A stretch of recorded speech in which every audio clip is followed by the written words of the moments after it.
L'objectif de la mission Arles-Rhône 3 est de fouiller le dépotoir portuaire de la cité Arlatée et d'extraire le bateau pour le remonter à la surface.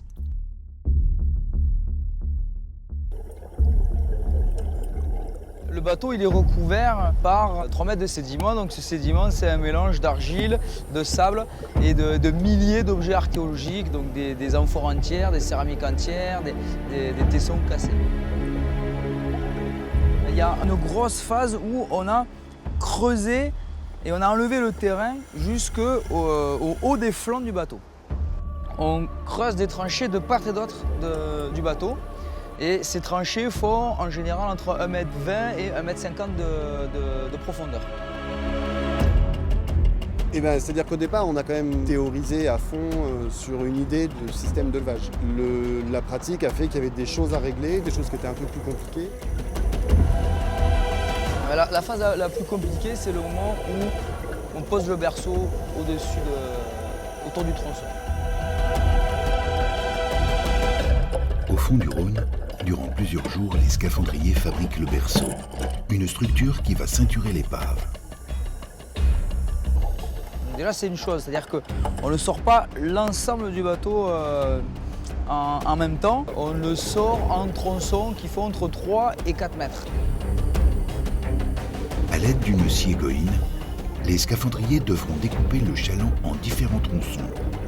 Cette opération délicate va précéder l'ultime moment du relevage. Le type de manœuvre qu'ils font, c'est-à-dire déplacer des charges de 4 tonnes qui passent sous l'eau à 1 mètre au-dessus de l'eau, nous on ne fait pas ça en archéologie. Donc c'est vraiment cette bicompétence et ce groupement qui est intéressant. J'ai beaucoup réfléchi à la méthode pour lever l'épave. Et évidemment, j'avais envie sur ce tronçon d'être dans l'eau pour voir comment ça se passe. Là, il y avait une petite fierté personnelle. Qu'est-ce que tu dis, Ben? J'ai dit tu peux me renvoyer l'air. Ok, je t'envoie. Donc là, en fait, c'est moi qui menais l'opération de manière un peu plus traditionnelle. Presque, je devrais être en surface en fait, pour contrôler que tout se passe. Le relevage du premier tronçon est un test pour les équipes d'Okan et d'Ipso Facto. Ouais, je vois bien, ouais. Rive droite. Ok, merci. John fait la liaison entre les équipes du ponton et les scaphandriers. Ok. Bon, en attendant, je suis sur le perceau, j'attends les chaînes. Ok, mais encore un moment, il faut qu'on sorte les 2 suceuses et après il faut qu'on fasse le mouvement de ponton. Bien reçu. Le compte à rebours du relevage est lancé. Un tout petit peu en amont, hein. Ok, donc on va remonter. Regarde ça.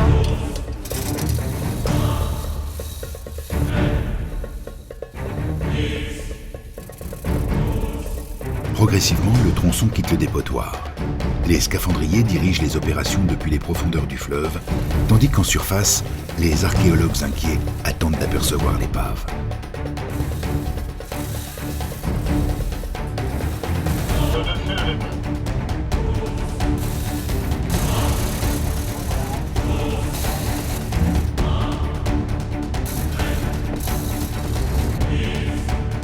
Informatique, on va passer l'épave.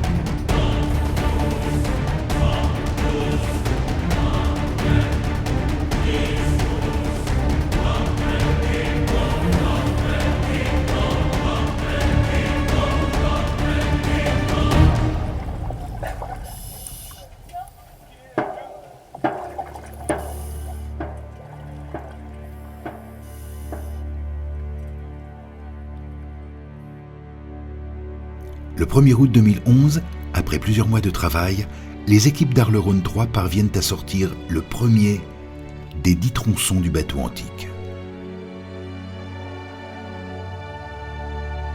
Arles-Rhône 3, fouille, relevage, restauration.